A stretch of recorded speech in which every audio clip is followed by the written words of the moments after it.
I'm Rick Lewis with Phenon Hoop Report, and on Dave's Coach's Corner, I have Coach Scott Taylor of Myers Park. Welcome, Coach.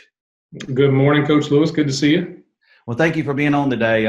You have a very interesting story to tell as far as your journey from, high school to the college ranks, and then also get into the high school college basketball profession. But you graduated from Greenville Rose High School in Greenville, North Carolina, and you became a scholarship manager at Florida State under Steve Robinson. Talk about your experience at a big-time program at Florida State under Coach Steve Robinson. So I went to Florida State. Really, I can't necessarily tell you exactly why. I was just kind of drawn to a big university place that just kind of had an allure to it. For whatever reason, I wasn't necessarily attracted to small college basketball or something to that degree. And I went down there not really knowing any better, and just kind of honestly walked into the office looking for an opportunity to be engaged in some way, because I didn't know anybody else on campus. And at the time, manager position wasn't necessarily what it is now, and everybody was always looking for help. And in the preseason, it was kind of like, hey, we got weights these days, we got some individual workouts these days, come and help. And at that point, you kind of don't really recognize that you're in a job interview, but you are, by just being consistent and present. And all of a sudden we end up in the season, and it's, we're practicing, and then not long after that you're traveling. And like I said, I was a college kid, didn't know any better. I'm like, this is awesome. I'm in an ACC program. I grew up in North Carolina.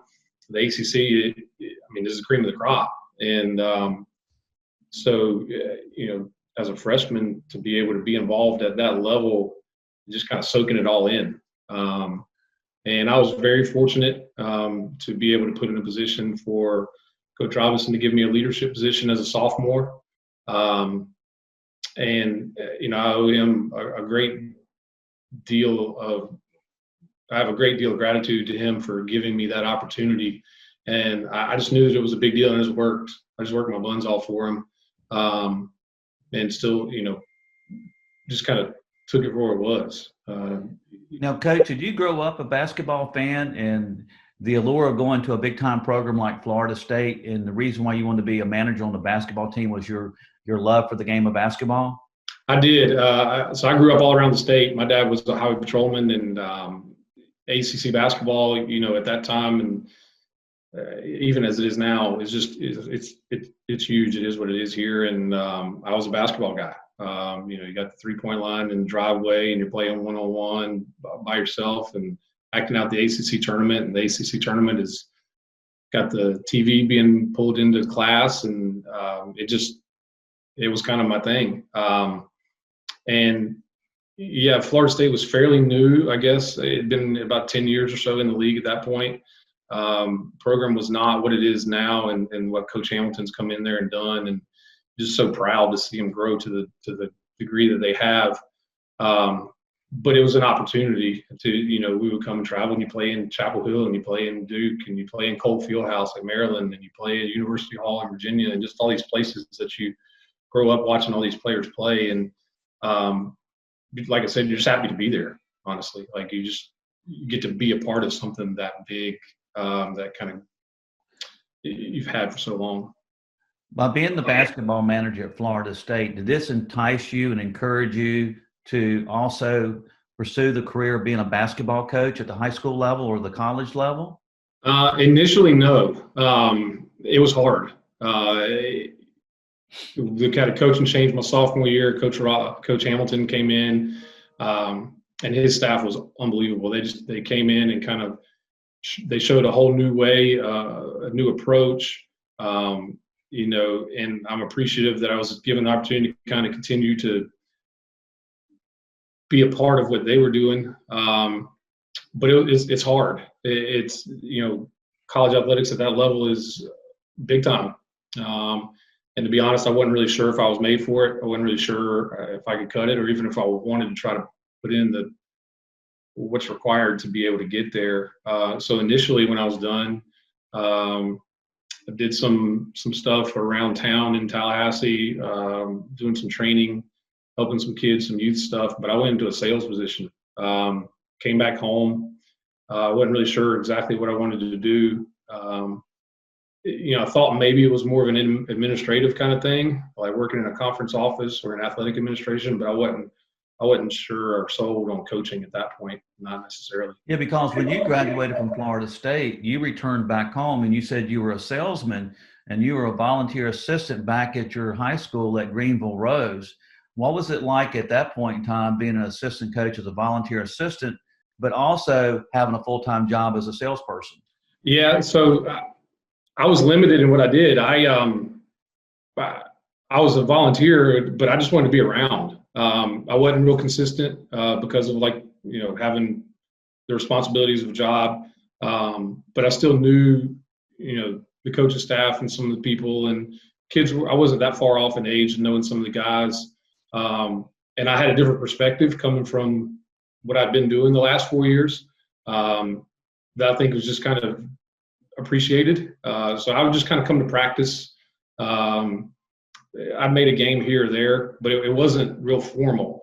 But I did miss it. I missed being in the gym. You miss the games. You miss the development of teams and those kind of things. And just kind of watching that over those couple of years while I was doing that work kind of reminded me that there's something to it and that it's not all big time, high level college athletics, that it goes on in all different ways. And I had some friends that had gotten into college coaching on some smaller levels, some Division II stuff, some lower Division I stuff, and they were getting an opportunity to coach, to recruit, to kind of figure out the skills of coaching, and they were really enjoying themselves.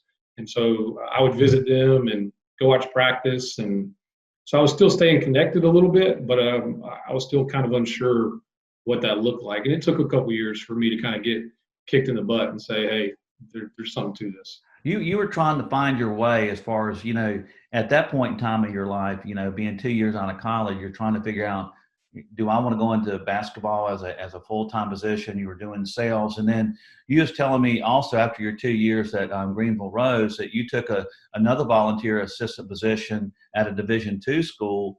And at that point in time, you earned your master's degree. Mm-hmm. Talk about your time there.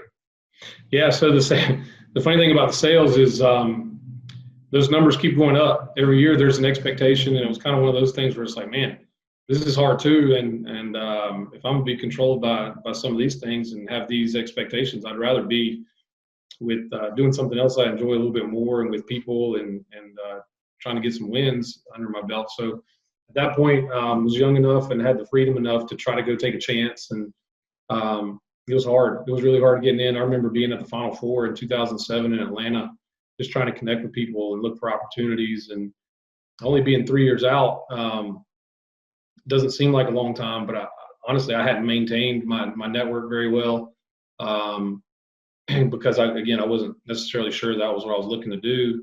But I was lucky enough to kind of get connected to Coach Clayton at Carson Newman, who at that time was vice president of the NABC. But he was so inviting and welcoming, and was like, hey, if you want to work or you have an opportunity to get here, I'd love to be able to have you. And he kind of just opened the door and said, figure it out. He had a full-time assistant, Chuck Benson, who's the head coach there now, and who's done an awesome job. And I had the opportunity to share an office with him for a year. Man, that was great. Like I said, they gave me the freedom to make mistakes. They gave me the freedom to go try things. Kind of said, hey, if you want to go try to recruit, go get players, go figure it out.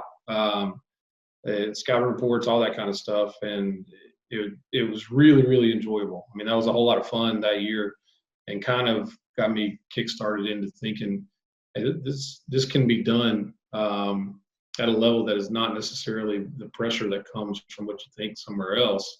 And maybe there's a place for me, or maybe there's something further. But to be honest with you, Coach, I wasn't necessarily thinking like that. At that point, it was like, hey, I'm back in a program. I'm in an office with guys talking ball every day.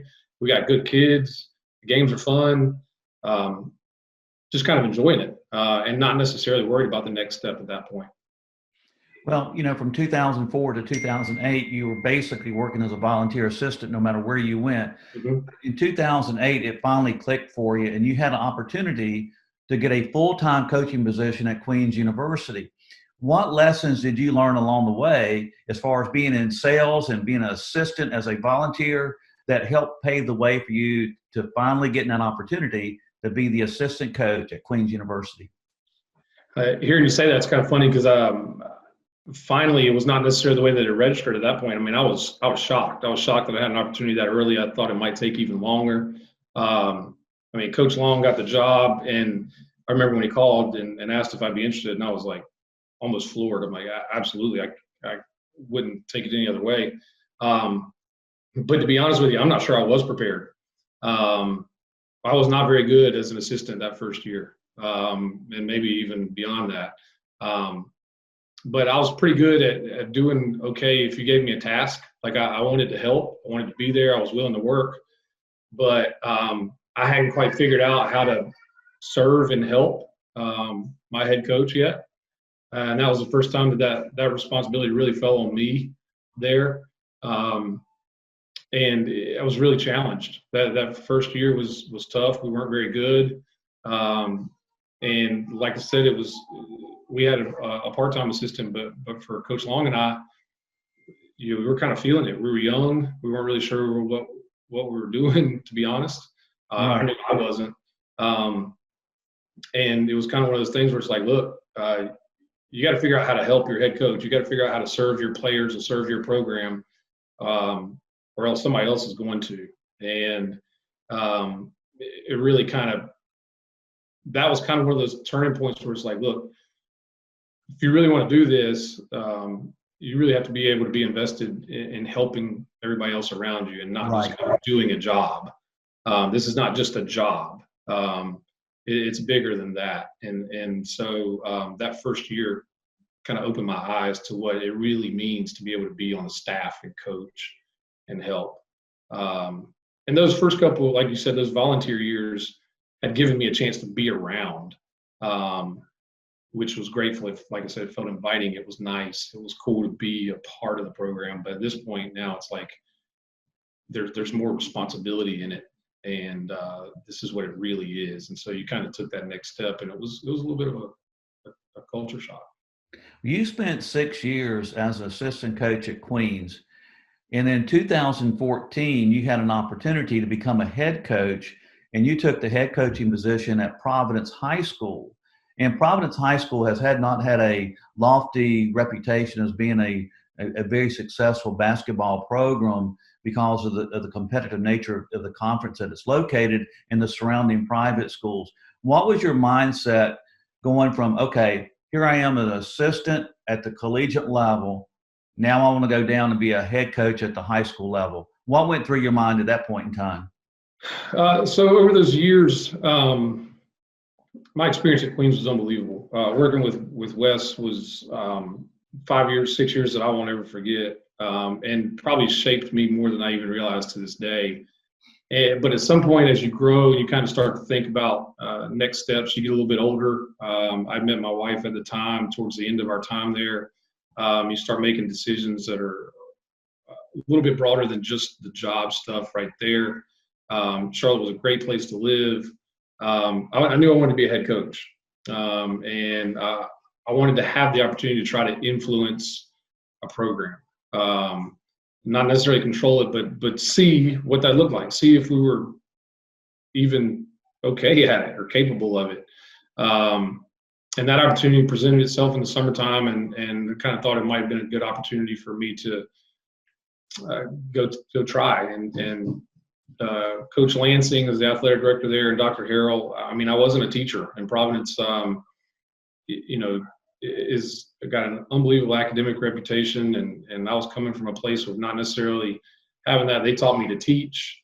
They really invested me in the school environment. And one thing that I knew that I was interested in as I got older was being a part of a community. And that's where I think high school basketball is really, really unique and cool, is you can have a direct influence or impact on the community at large for a long period of time. And in college, you can do that some, but the community is so transient, and it's going to move one way or the other. And you got to be, you've got to be really have a long-term opportunity there. And I just kind of felt like high school might be a better situation for me to do that, and Providence was great. And to be honest, I was not in a position where I was really looking to leave any of those jobs. My last year at Providence was one of the most fun years I've had, even though our record probably doesn't speak to that. Those kids were awesome. They had really invested in it. They had gotten better. I thought we were getting competitive, but I made a ton of mistakes those years there. Especially that first year. Again, that change from assistant coach to head coach is people talk about the significance of it, but until you go through it, there's nothing quite like those 6 inches that move there. Your thought process changes, your awareness of everything around you changes. And even whether it's high school level, college level, even doing it at JV or middle school or anywhere else, just a responsibility that I think is significant. I think guys need to go get head coaching positions in order to try to experience that. I learned a lot about myself. You have a different level of expectations when you're being the head coach versus the assistant coach. And I think the thing about it is, listening to you, coach, is like when you started out, like when you graduated, you went back to high school, you like you said, you was a volunteer assistant for 2 years, you went to Carson Newman, and they basically just said, hey, coach, figure it out, do the recruiting, whatever.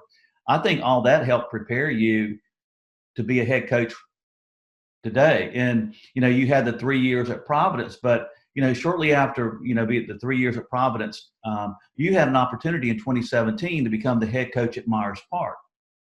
And now we're starting to see, the growth of you as that head coach and how you've made your imprint on that program at Myers Park. And, the first year you were there, y'all went 11-14. Now, since then, you've been able to establish your culture there at Myers Park.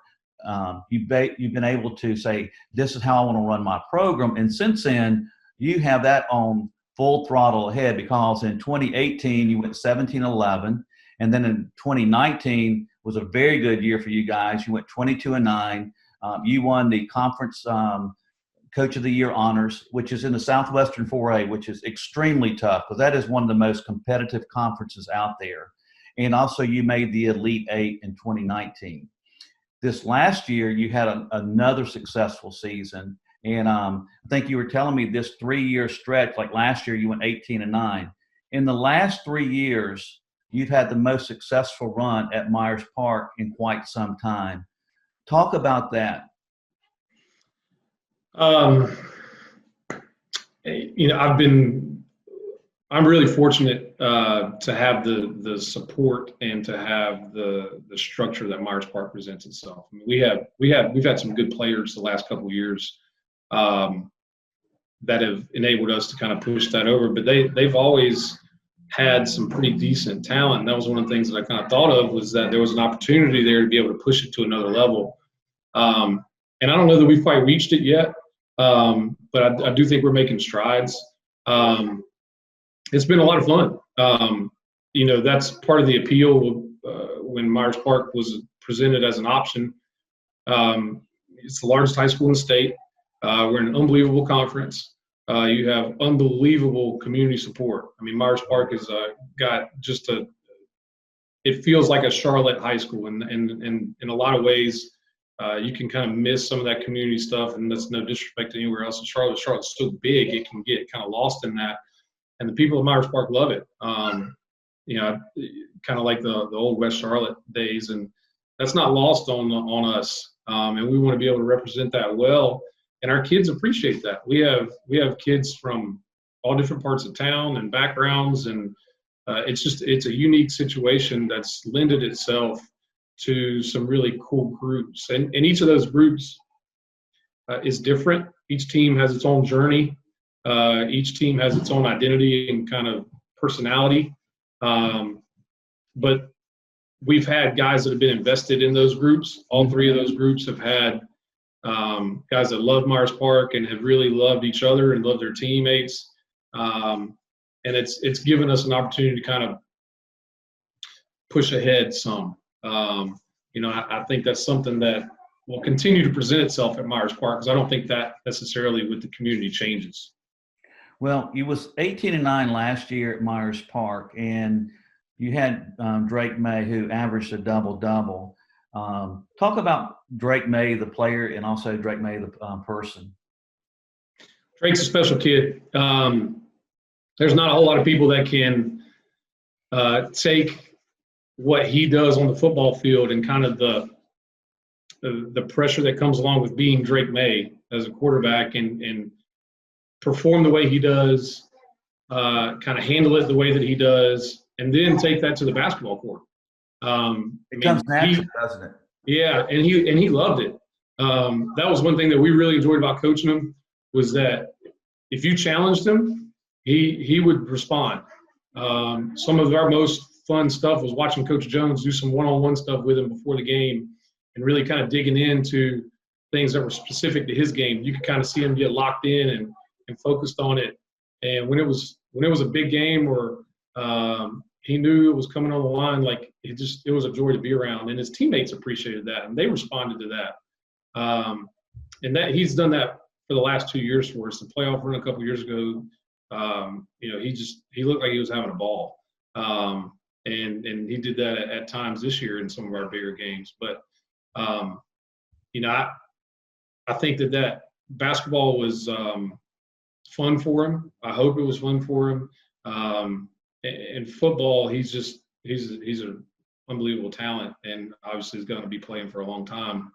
And hopefully that he kind of carries over some of those joyful tendencies with him every level that he plays at. Although Drake is a junior, he's going to be leaving early to enroll to play football at UNC. That being said, Coach, you have a nice nucleus returning. Junior Xavier McKelvey, I like him a lot. I think we saw your team play in our event several times last year. He was always impressive every time I watched him. You also have a freshman in Elijah Strong, which I think he has tremendous promise. And, of course, you have Jacob Newman, who's also playing football that comes in. He's one of the fastest guards in the state. So you have 3 players right there that form a nice nucleus. What's your goals and expectations for the upcoming season? And tell me about those 3 guys and anybody else that you see is going to make a major contribution to the 2020-21 season. We're all in a unique spot here, not being able to do our spring workouts like we've done, or summer, where I think that we've gained a lot of momentum the last couple of years. I think we've really improved individually, not just our top level guys, but guys that have come in and contributed. And seems like every year we have guys that are juniors that didn't maybe play as much or played a role that were really impactful as seniors, and same guys coming from JV to varsity, kind of taking on a new role.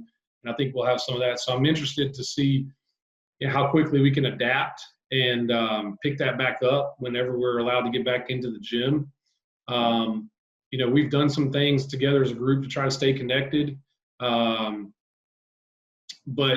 that's going to tell a tale when we hit the fall.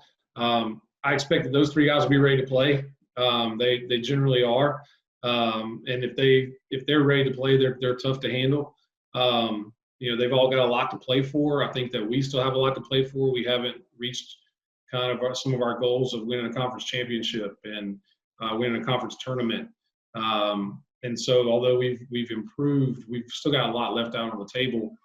And so our expectations don't change. I do think that we've kind of reached a level to where we expect as a program and as a community, and like I said, whether it's guys from JV or guys that were on varsity and didn't play as much, they expect to be able to come in and continue the success and have their own success for that group. So we're looking forward to what that is. I mean, like you talked about, Southwestern 4A is no joke. Hickory Ridge is really, really good. Coach Davis and Independence have proven that they're not going anywhere. Butler's kids just have that Butler tough mentality, and there's nothing easy about ever playing over there. And then new coaches at East Meck and Rocky River and places that have perennially been pretty talented. So we got our work cut out for us, but with those 3 guys, and I think we've got some young kids coming in that we're excited about, that I think are excited about trying to make their mark. Those last 2 teams that we had were fairly experienced. I think there's kind of a thing in high school basketball where I think you're always young, unless you've got guys that have played significant games and won at a significant level for multiple years. Most often you've got guys in new roles or new situations, and so they're in new experiences. And so in a lot of ways, every year you got some youth to you. But that's part of the fun of high school basketball and the goal of just trying to get better. And Right. I do think we've gotten better every year as the season goes along, and for the most part, been playing our best in early February. And so with this group, that may take a little longer, but also we may be able to improve even more, just because I think once they'll be so excited when we get in the gym, they'll hit the ground running, and maybe that growth is exponential. Now, Coach, the last 3 seasons you've averaged right at 20 wins per season. What's the biggest challenge you face in maintaining a consistent and winning program? I think part of what I just talked about you're always young. I mean, 2 years ago, that group that made the run in the playoffs, we had some seniors that had played a lot of basketball, but bigger than that, they'd been around each other for a while. And so when you're transitioning guys from JV to varsity, or you've got some guys on varsity that didn't play as much and are in a new role, they got to learn. I mean, they got to learn. They got to go through some experiences to figure out how to handle it, how to handle some of the adversity and develop some resilience. And although we as coaches may have seen something like it, that group, that's the first time they're doing it. And one of the big differences coming from college, in college, we had a lot of time with guys. I mean, we spent a lot of time together eating meals and on the road and study halls and those kind of things. So, it feels like the relationships can kind of get to depth a little bit quicker than maybe in high school. So it just presents, you got to be a little bit more intentional with the time that you have with them. And that's everything from the spring to the summer. Trips you take during the season, like there has to be some sort of intentionality to it to maintain kind of the vision that you have, because time away can pull at that pretty quick. There's so many things that the kids are focused on, good and bad. The schoolwork and friends and all these things that come along with high school that are really positive in their overall development don't necessarily lend itself to sacrificing for the good of their team. So it has to be consistent conversations about that to be able to make sure that there's an understanding of what we expect. Since you've been in coaching, who has had the biggest impact on your coaching philosophy? Kind of going back through what you were talking about in my journey. I mean, I think about all these people that I've had an opportunity just to be around, and all of them in some way or another have had significant impacts on me. And honestly, I mean, those 5 years at Queens with Coach Long were tremendously formative. Like I said, it was kind of the first time I was put in a position to bear some of the responsibility of a program. Truly grateful that he trusted me enough to include me in that. That shaped a bunch. Like I said, becoming a head coach, you learn a lot about yourself, the goods and the bads. The last 4 years at Myers Park, my staff has probably had as big an influence on me as anybody. Nick Jones and Antonio Stabler and Jacob Wilmot and Bill Fly and even Rick Lewis, who hired me there. All those guys challenged me. They encouraged me. We have a pretty cohesive, collaborative approach to it. But they challenged me to think, which is what you hope an assistant coach will do. And in a lot of ways, that's really impactful. I grew up, my best friends, their dad was Steve Logan, who was the head football coach at East Carolina. So I feel like I grew up in a locker room. I still remember a lot of the lessons and things that being around him and watching that from an early age, and a ton of leadership stuff came from my dad, who retired in a leadership position in the Highway Patrol, and I lean on both of those guys a lot. And I'm still really thankful to have a relationship with the guys at Florida State. Talked to Coach Jones a week ago, and just speaking to him reminded me of the significance that they've had on me, almost 18 years later, to be able to go back and ask him questions and bounce ideas off of him. So in a lot of ways, I've been fortunate to have a lot of people that have poured into me or given me the opportunity to pull at them in a lot of ways. And so I think I'm still being impacted. Yeah. Well, for someone who basically, when they graduated, was trying to find their way and find their niche and find out what their calling in life has, I've been able to observe you the last 3 years. I've watched Myers Park, and your teams are always very disciplined. It's a very well coached team. You guys play the right way. So, I think you've made your mark already at Myers Park, and you're going to be a fixture for many, many years to come. And we look forward to watching you guys play this season. We hope to have you at some of our events. And we want to say thank you for coming on today. And we appreciate you sharing your story. I think it's very interesting because for a lot of people, they go, oh, I knew I was going to coach when I was young or in high school or in college. You sort of found it along the way, which is an interesting and intriguing story. So we want to say thank you, Coach. Thanks, Coach Lewis. I appreciate you asking me to share. It's a cool opportunity to be able to kind of look back on some of those things. Like I said, you kind of get caught in the day-to-day and don't necessarily think about kind of how far you've come or even some of the steps that we've taken to get here. But I love where we are. I'm thankful for all the mistakes, the missteps, and all the learning opportunities that we've had. And hopefully we continue to represent Myers Park well and just provide a great experience for the kids. I mean, high school basketball should be fun. It should be something that guys look back at and think about, man, that was great. I know that I do, and I hope that they are just as proud of playing at Myers Park when they're my age as they are now, and continue to kind of come back and invest in watching some of that. That's what we hope we'll be able to give them those couple of years that they appreciate. So. Well, you got a good nucleus coming back, Coach, in the three that we spoke about, and you will contend for the Southwestern for a conference championship. It should be Hickory Ridge, and of course, you can never count out Independence with Preston Davis. But look forward to seeing you this season, Coach, and thanks again. Thanks, Coach Lewis. Appreciate it.